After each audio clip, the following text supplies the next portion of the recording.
vídeo aqui para terminar de responder as dúvidas de vocês. Antes de começar a responder, eu quero falar com vocês sobre duas coisas. Uma é que eu preciso saber se está dando certo, se vocês realmente acham que esses vídeos estão funcionando, vocês estão conseguindo tirar as dúvidas, vocês estão conseguindo assistir pelo YouTube, né? Que agora eu estou postando no YouTube, então eu quero que vocês me deem um retorno. Tá? Comentem lá no Google Sala de Aula, ou mesmo no YouTube, onde for mais fácil para vocês, se tá dando certo, galera que enviou as dúvidas, se vocês estão conseguindo esclarecer as dúvidas de vocês, se tem alguma coisa que vocês ainda não conseguiram entender, se vocês estão achando que os vídeos não estão sendo bons ou não tá dando para esclarecer, comenta pra mim, porque aí eu vou ter uma ideia se eu continuo fazendo isso ou se eu paro e tento outra coisa, certo? O outro assunto é que tem algumas dúvidas que vocês enviaram, que é sobre crise financeira, e esse é um assunto que ele dá um pouquinho mais de trabalho para explicar, então eu vou deixar para uma aula inteira só para isso, senão esse vídeo vai ficar muito longo, tá? Eu já estou gravando esse vídeo pela terceira vez e eu espero que dessa vez dê certo. Vamos lá, a primeira pergunta de vocês é: como o sistema capitalista surgiu? Essa pergunta vai tornar o vídeo muito longo, e aí já tem uma explicação sobre isso num vídeo que eu fiz pro pessoal do primeiro ano, tá? Então eu vou colocar na descrição desse vídeo o link do vídeo que eu fiz pro pessoal do primeiro ano e colocar lá em qual minuto que eu tô falando sobre isso, que é onde eu falo sobre idade moderna, eu falo sobre o surgimento do capitalismo. Então, para esse vídeo aqui não ficar muito longo, quem tá com essa dúvida, dá uma assistida nesse outro que eu fiz pro primeiro ano, tá bom? E aí o pessoal perguntou aqui qual o papel da burguesia no avanço do capitalismo e como o capitalismo se expandiu pelo mundo. Então, essas respostas estão lá nesse vídeo do primeiro ano, tá? E aí eu acho que fica mais fácil. Quando a gente fala de expansão do capitalismo pelo mundo, tem a ver com o processo de que as economias europeias, os países europeus, eles começaram, né, com as grandes navegações, a explorar outros territórios do mundo, começaram a colonizar esses outros territórios, ou seja, invadir e se apropriar desses territórios, explorar a população que vivia nesses lugares. O Brasil é um desses casos, a América toda foi colonizada pela Europa e também o continente africano. Então, a Europa ela começa a expandir, né, seus territórios para fora do continente europeu e assim, nesse processo acaba englobando esses outros territórios, essas outras populações dentro da sua lógica econômica, né, que é o processo de globalização também. Então, assim que esse sistema que surge lá na Europa começa a se expandir pelo restante do mundo. Por que os capitalistas são donos dos meios de produção? Bom, o que garante que os capitalistas sejam donos dos meios de produção é a existência da propriedade privada e da herança, tá? Através do direito. Então, lá no outro vídeo que eu fiz para responder as dúvidas de vocês, eu falei sobre a propriedade privada. Então, a propriedade privada, que é isso, a pessoa ter alguma coisa, ser dono de alguma coisa, ela é garantida através das leis. Então, a lei permite que alguém se torne dono de algo, certo? E essa propriedade, ela permanece nas mãos da classe capitalista porque a herança garante que depois que essa pessoa morre, esses bens eles não ficam disponíveis para toda a população poder usufruir desses bens, ou no caso, para os trabalhadores que trabalham naquela fábrica, naquela empresa, se tornarem donos. Quando você trabalha na empresa de alguém, na fábrica de alguém, e essa pessoa morre, você não se torna dono porque você trabalha lá. Quem se torna dono é o herdeiro, né? O filho, os descendentes dessa pessoa. Então, essa duplinha aí, né, de propriedade privada e herança garantem que os meios de produção permaneçam nas mãos da burguesia, da classe capitalista. E isso tudo é garantido pelas leis, pelo direito. Como existem trabalhadores que ganham bem, é possível que eles saiam da empresa para começar seu próprio negócio? Sim, é possível, porém não é tão simples assim, porque o nosso custo de vida ele tem muito a ver com aquilo que a gente ganha de salário. Então, quando você diz assim, um trabalhador que ganha bem, o que é ganhar bem? Ganhar bem é muito relativo, porque se, por exemplo, eu ganho 3 salários mínimos Para mim, ganhar bem é olhar uma pessoa que ganha 10 salários mínimos, né? Se eu vejo uma pessoa que ganha 10, 15 salários mínimos, eu falo, nossa, aquela pessoa ganha bem, eu ganho mal. Porém, se eu tô falando de uma pessoa que ganha um salário mínimo, ela olha pra mim que ganho 3, ela já acha que eu ganho bem. Então, ganhar bem é muito relativo. E aí entra essa questão, né? É possível, se eu ganho bem, eu investir em um negócio só meu, para eu poder ter minha própria empresa, meu próprio negócio? É possível, mas não é tão fácil, porque conforme a gente vai aumentando nossa remuneração, nosso salário, né? A gente tende a aumentar também nosso nível de consumo. Então, muitas vezes, esse ganhar bem quando a gente olha para uma pessoa que ganha mais do que a gente pensa assim, nossa, se eu ganhasse isso, eu ia guardar uma parte para poder investir em um negócio.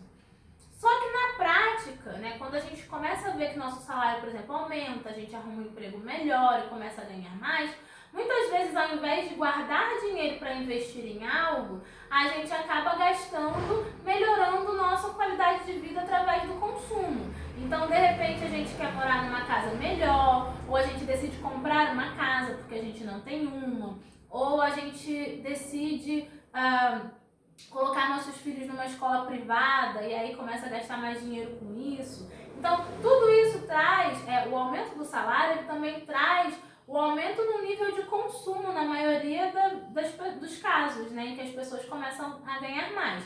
Então, isso acaba fazendo com que fique mais difícil ela pegar esse dinheiro que ela ganha e investir. Porque é isso, o salário, ele na verdade serve para a gente pagar os nossos gastos, a nossa vida. Não necessariamente vai ser algo que a gente vai conseguir guardar. Né? A gente acaba gastando no nosso cotidiano o que a gente ganha e aí fica um pouco mais difícil investir. Mas tem gente que consegue, né? Começa a ganhar mais e fala, não vou gastar mais, vou continuar gastando só isso daqui e vou investir. Mas é mais raro, porque o sistema capitalista, inclusive, ele incentiva que a gente consuma. Ele é um sistema produtivo que incentiva o consumo de bens materiais.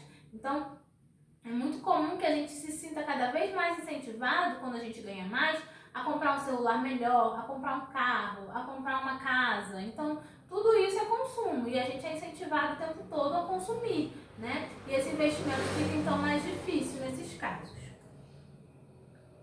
É possível... Por que as classes sociais do sistema capitalista são antagônicas? No vídeo anterior eu expliquei isso, né? O interesse da classe capitalista e da classe trabalhadora são interesses opostos, por isso são antagônicos. O que isso quer dizer? Quer dizer que o trabalhador, ele não quer trabalhar mais e ganhar menos, ele quer trabalhar menos e ganhar mais.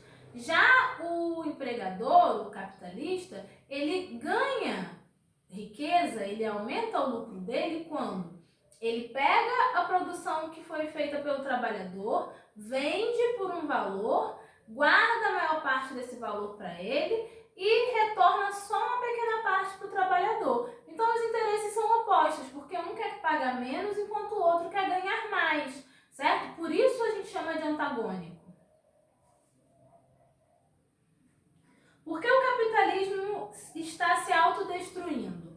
Essa é uma ideia, né, de que o capitalismo está se autodestruindo, que não é compartilhada por todas as pessoas, nem por todos os autores, tá? Mas o Marx, por exemplo, ele concorda com essa ideia de que o capitalismo está se autodestruindo justamente porque o Marx olha analisando o sistema capitalista, ele observa que existem antagonismos dentro desse sistema, que existem contradições. Então, essa contradição entre os interesses da classe trabalhadora e da classe capitalista, o Marx vai dizer que é uma contradição, mas que existem várias outras contradições dentro do sistema capitalista. E que esse monte de contradições vai levar ao fim desse sistema capitalista, né? E aí, quando ele fala dessa oposição entre classe trabalhadora e classe capitalista, ou burguesia, ele vai dizer que em algum momento a classe trabalhadora vai perceber essa exploração excessiva e vai se revoltar contra a burguesia, fazendo uma revolução que vai acabar com o sistema capitalista. Então, existe essa ideia de que dentro do próprio sistema capitalista existem coisas acontecendo que vão levar ao fim desse sistema, certo? Isso é uma explicação, mas tem outras explicações também. Haveria um sistema econômico diferente do capitalismo? Não só um, né? Vários sistemas econômicos já existiram na história, o feudalismo, o escravismo, vários, né? O socialismo, o comunismo, e então não é só um, vários outros sistemas econômicos já existiram. Por que o liberalismo defende o Estado mínimo? Percebam, os liberais, eles estão interessados numa liberdade, daí vem o nome liberal, uma liberdade maior para realizar suas práticas comerciais. O Estado, ele regula essas práticas comerciais. O Estado, ele é que cria regras, limites, que diz como que essas coisas vão funcionar, certo? E aí, os liberais, eles não querem que essas regras existam, porque eles querem fazer o que eles quiserem. Então, eles querem ter liberdade para fazer tudo o que eles quiserem, sem limites, sem regras. Por isso, eles defendem o Estado mínimo. Pessoal, eu vou só parar rapidinho, não vou parar de gravar, porque senão vai dar muito trabalho para gravar de novo, só para fechar uma janela, porque tá vindo muito barulho lá de fora.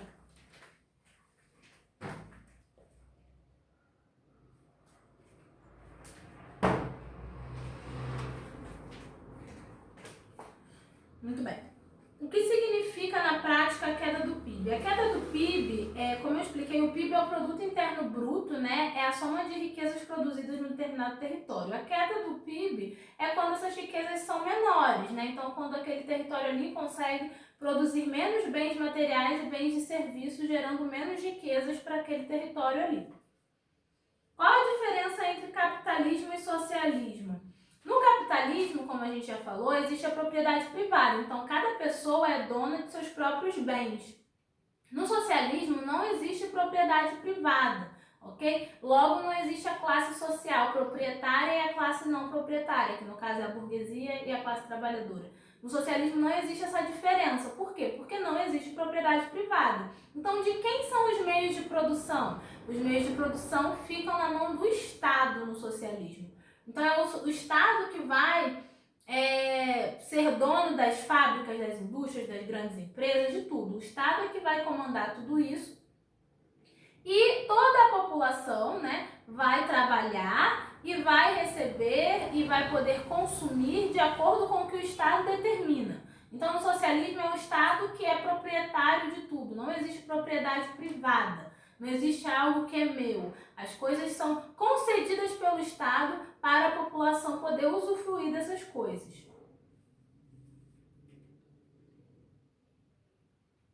Por que as crises econômicas são inevitáveis? Bom, a gente viu que existem crises econômicas cíclicas que sempre vão acontecer no sistema capitalista. Então, passa um ciclo e elas vão lá e acontecem de novo. Passa um ciclo e elas acontecem de novo. E aí elas são inevitáveis. Por quê? Percebam, a lógica do capitalismo é baseada na mais-valia, ou seja, o investimento de um capital, de um dinheiro, né, que está ali em busca de mais valor, ou seja, esse capital que foi investido, ele está buscando ser valorizado, então ele está buscando aumentar. Eu expliquei isso no vídeo anterior. Como que esse capital que foi investido, ele aumenta? Ele aumenta porque ele é investido na produção de bens materiais e a classe trabalhadora, com o seu trabalho, vai gerar mais valor sobre aquele investimento. Como? Trabalhando e produzindo bens materiais de consumo que vão ser vendidos mais caros, certo? Quando esses bens são vendidos, o capital retorna para o investidor, para o proprietário, maior do que foi investido. Isso é a mais-valia. Essa é a lógica do capital. Mas para conseguir essa mais-valia, o proprietário, ele precisa fazer o quê? Pagar só uma pequena parte para o trabalhador. Então, ele fica com a maior parte do valor produzido pelo trabalhador e isso faz com que ele tenha seu lucro. Para que ele tenha lucro, então, ele precisa pagar pouco ao trabalhador e vender mais. Então, o que ele quer? Ele quer que o trabalhador produza mais, ganhando pouco. Por que ele quer que o trabalhador produza mais? Porque tendo mais bens, ele pode vender mais e ganhar mais lucro. O problema é que se ele fica o tempo todo querendo pagar tão pouquinho para o trabalhador, ele esquece que quem consome os bens que estão sendo vendidos também é o trabalhador. Todo mundo no sistema capitalista consome bens materiais. Todo mundo tem que comprar alguma coisa. E se o trabalhador ficar ganhando pouco, enquanto o sistema capitalista está produzindo bens materiais a ponto de ter muitos bens materiais, em algum momento, esses bens materiais não vão conseguir ser comprados pelo trabalhador porque ele ganha pouco, percebe? Então, existe aí essa contradição que gera crise econômica, que é o quê? Você quer pagar sempre menos e você quer vender sempre mais. Mas se você paga menos, a classe trabalhadora não consegue comprar. Se não tem compra, você tem prejuízo. E aí você tem crise econômica. Quando não está sendo vendido tudo que está sendo produzido, a gente tem uma crise econômica, certo? E aí é por quê? Porque a galera não está conseguindo comprar. Se a galera não está conseguindo comprar é porque o salário é baixo, percebe? Então, é cíclico por isso, porque dentro da lógica do próprio sistema capitalista já existe essa contradição em que se quer vender mais, ao mesmo tempo que se quer pagar pouco ao trabalhador, e aí esse trabalhador não consegue comprar. Então, em algum momento, o mercado ele fica estagnado, ou ele não vai vender tanto, e aí isso vai trazer uma crise econômica.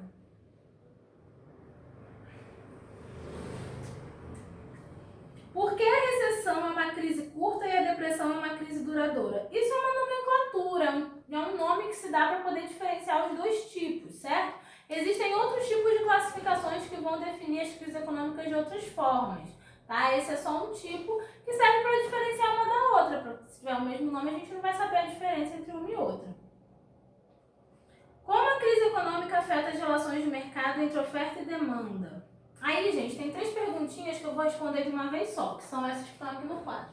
Como a crise econômica afeta as relações de mercado entre oferta e demanda? Como a diminuição da demanda? O que leva à diminuição do lucro? E qual é a relação entre crise econômica e desemprego? Todas essas 3 perguntas, elas estão relacionadas e aí eu vou explicar de uma vez só, tá bom? Vamos lá. Seguinte, como a crise econômica afeta as relações de mercado entre oferta e demanda? Como a gente viu, a crise ela é gerada pelo fato de que os bens que foram produzidos não são comprados, certo? Gerando prejuízo. Isso não acontece numa empresa só, acontece em todo o mercado, né? Então, em vários setores da economia. As pessoas começam a não comprar e aí isso vai gerando prejuízo em várias empresas, em vários setores. Isso é uma crise econômica, certo? E aí que, se a compra cai, ela vai trazer prejuízo para a empresa. A empresa com prejuízo, ela tem que reduzir seus gastos. Ela reduz seus gastos também demitindo funcionários, porque tem que pagar salário desses funcionários. Se ela está com pouco lucro, ela vai demitir uma parte dos funcionários para não ter que pagar esse salário. Sobrecarrega os funcionários que já estão lá, que ainda permanecem na empresa. Demite uma boa parte dos funcionários. Quando ela demite boa parte dos funcionários, isso faz com que as pessoas desempregadas não consigam consumir e parem de comprar, porque elas não têm dinheiro, elas não têm emprego.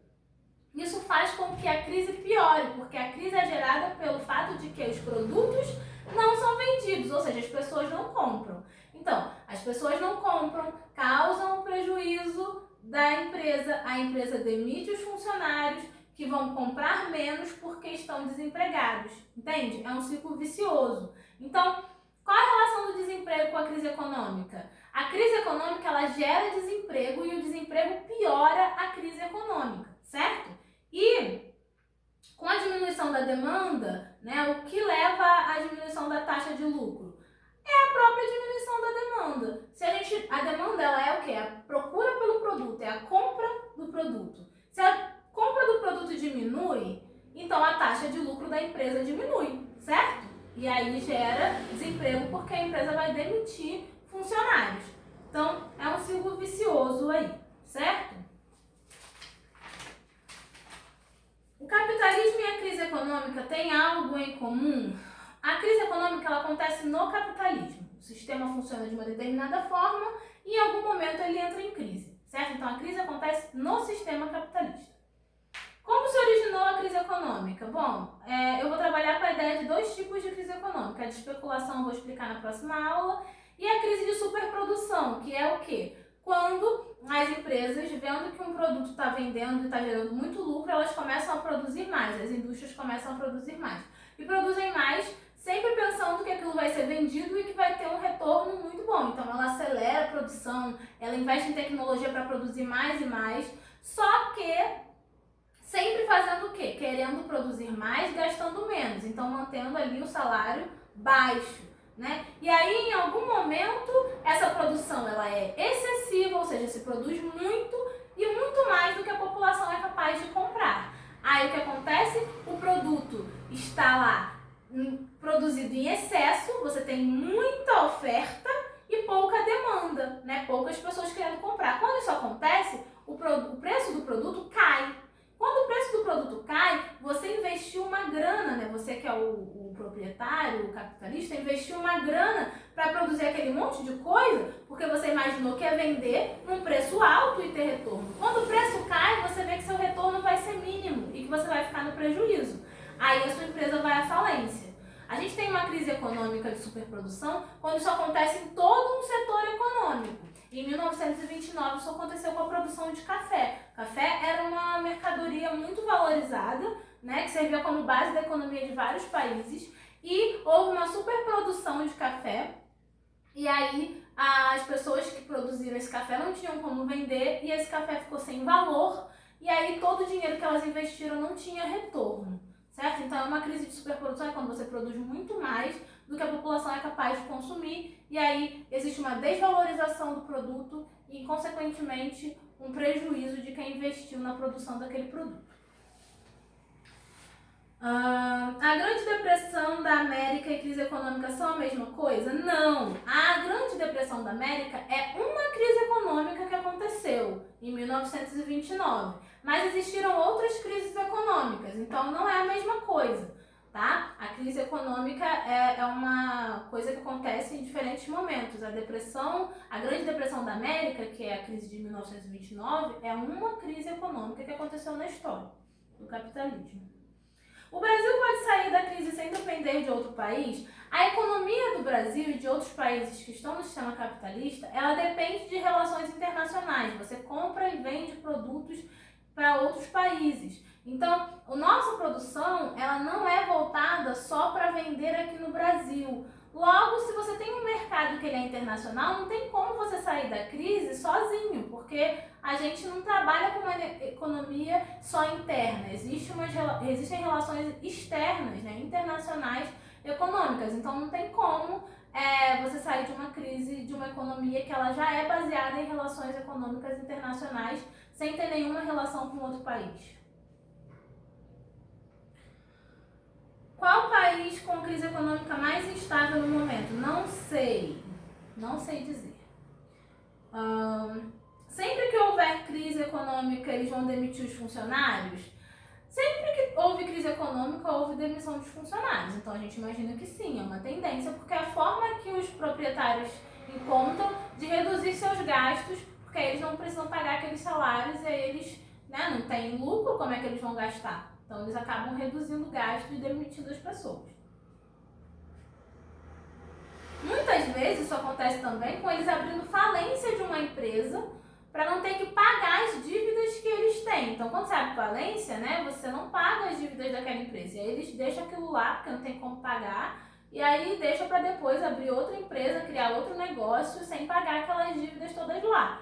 Quando eles fazem isso, eles demitem todo mundo, né? E aí quem se ferra mais, muitas vezes, são os funcionários que ficam desempregados, e o proprietário acaba investindo, tentando, né, buscando investir em outra coisa para poder continuar tendo dinheiro. Se a demissão de funcionários piora a crise, como é possível superá-la com essa atitude? E aí, essa pergunta está ligada também à próxima, né? Quais são as medidas mais positivas para superar a crise? Então, percebam, existem várias formas de tentar superar a crise ou de tentar diminuir os efeitos dela. Hoje a gente está vivendo uma crise econômica que está sendo gerada por uma crise na saúde mundial, que é essa pandemia do Covid-19. Então, essa pandemia pandemia ela está fazendo com que muitas pessoas adoeçam, morram, e pelo medo de que todo mundo adoeça, né, as pessoas estão ficando em casa para não ter que se expor a essa doença. Elas estão ficando em casa, não estão indo trabalhar, e aí não estão também indo na rua consumir coisas. Isso faz com que a economia fique meio paralisada. O Estado, ele entra como um agente que vai tentar minimizar essa crise. Então, o governo federal do Brasil, ele lançou um pacote de medidas que vai tentar minimizar os efeitos da pandemia do Covid-19 na economia do Brasil, né? Então, isso é um exemplo de formas que são utilizadas pelo Estado para fazer com que a economia não vá para o buraco. E aí, mesmo havendo a demissão de funcionários, porque muitas empresas estão demitindo funcionários, porque elas não estão lucrando nada nesse momento, porque não estão vendendo, né? Então elas estão demitindo os funcionários.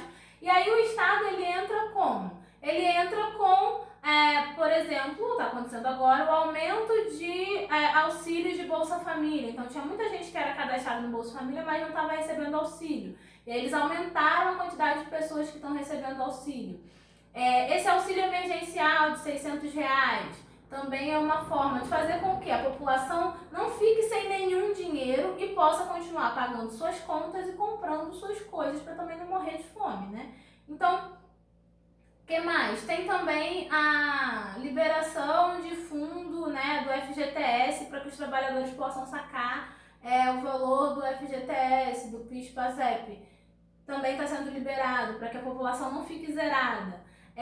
O aumento de prazos para pagamentos de dívidas e impostos das empresas. O Estado perdoa dívidas que as empresas têm, né? Então, tudo isso são formas de manter o mercado funcionando sem estagnar totalmente, né? Agora tem outras formas também, como o governo Temer, né, assumiu lá durante a primeira gestão depois do impeachment da Dilma, né, que foram aquelas medidas de contenção de gastos públicos que congelaram gastos com educação, com saúde e com segurança pública. Então, trazendo aí um grande prejuízo para a população que não vai ter gastos em educação necessários, né, durante muito tempo. Então, assim, eu não posso dizer quais são as melhores formas de se solucionar uma crise econômica, porque eu não sou presidente da República, não sou economista, mas tem algumas que são bem ruins, né? Tipo essas que o Temer tomou durante sua gestão, elas foram bem tensas. Elas flexibilizaram as leis trabalhistas para que as empresas pudessem explorar mais os trabalhadores. Então, isso não é bom para a população, né? Então, assim, eu não sei dizer quais são as melhores formas, mas tem algumas que são negativas. Então, é isso, sim. As que eu conheço, né, são essas, mas tem várias outras. Durante a época da crise de 1929, por exemplo, o Estado comprou café dos produtores para que eles não ficassem totalmente falidos, mas um café que simplesmente foi jogado fora. Só para não deixar essa galera no prejuízo. E aí tem a pergunta, a corrupção é responsável pela crise econômica? Não, a corrupção não é responsável pela crise econômica. Eu já expliquei como que acontece a crise econômica, né? Mas a corrupção ela pode piorar a situação da crise econômica se a gente tiver governantes que, ao invés de trabalharem para minimizar os problemas que uma crise econômica traz, eles ficarem pensando nas suas questões pessoais, nos seus interesses, né? Que isso é que é corrupção. Então, é preocupante a corrupção porque ela pode fazer com que uma crise econômica se torne ainda pior para a população do país.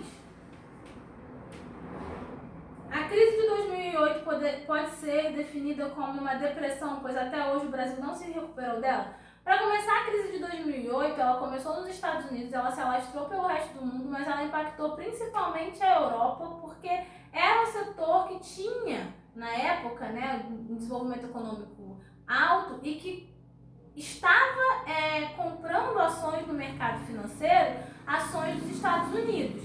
Então, não é bem o caso do Brasil, que não estava tanto nessa mesma especulação financeira que a Europa e os Estados Unidos estavam. E aí que no Brasil, os efeitos dessa crise de 2008 só foram chegar em 2013 e 2014, certo? E mesmo assim não foram tão caóticos como nesses países. Então eu não vejo a crise do Brasil como uma depressão, porque a gente não chegou a ter a falência de bancos, a falência de total... Houve falências, mas a gente não teve uma estagnação total do mercado. Então eu não consideraria uma depressão. Porque na mesma empresa há trabalhadores que ganham mais do que outros? Bom, existem várias possíveis respostas para isso. Eu vou falar de duas explicações que são possíveis. Uma é que tem algumas pessoas que acreditam que essa diferença de salário ela existe porque existem atividades diferentes que exigem formações diferentes. Então, uns estudam para ser professores, outros para ser médicos, outros para serem engenheiros. E essas diferentes educações que essas pessoas têm, esse preparo que elas têm para trabalhar, ele acaba tendo um valor diferente. As pessoas gastam mais ou menos em determinadas formações. Então, o tempo gasto e o dinheiro gasto por elas para se formar em determinada atividade de trabalho faz com que exista uma diferença no salário que ela vai receber. Isso é uma explicação, certo? Outra explicação é o fato de que, e aí o Marx vai dizer isso, né? O salário, ele existe apenas para manter aquela força de trabalho daquele trabalhador ali. Ele não é para o trabalhador ficar rico, ele não é para o trabalhador mudar de vida, ele é simplesmente para manter aquele trabalhador indo trabalhar, certo? Só que existem algumas atividades que exigem um estilo de vida do trabalhador e outros que exigem outro. Então, alguns trabalhadores necessitam consumir mais para conseguir realizar sua força de trabalho. E outros trabalhadores não precisam consumir menos. Não que haja necessidades diferentes entre eles, mas para produzir a sua força de trabalho. Então, por exemplo, se eu sou uma pessoa que trabalho com filmagens, com edição de vídeos, com publicidade, eu vou precisar comprar equipamentos tecnológicos, certo? Então, eu vou precisar também estudar tecnologia, conhecer as coisas do mercado que estão mais desenvolvidas para fazer um bom trabalho. Então, se eu pago um salário para uma pessoa que trabalha com esse tipo de coisa, ela no mínimo tem que ter dinheiro para ter um computador bom, para ter um celular bom, para comprar uma câmera, né? Isso é o quê? É o necessário para que esse trabalhador realize sua força de trabalho. Ah, mas o equipamento é da empresa. É da empresa, mas para ele continuar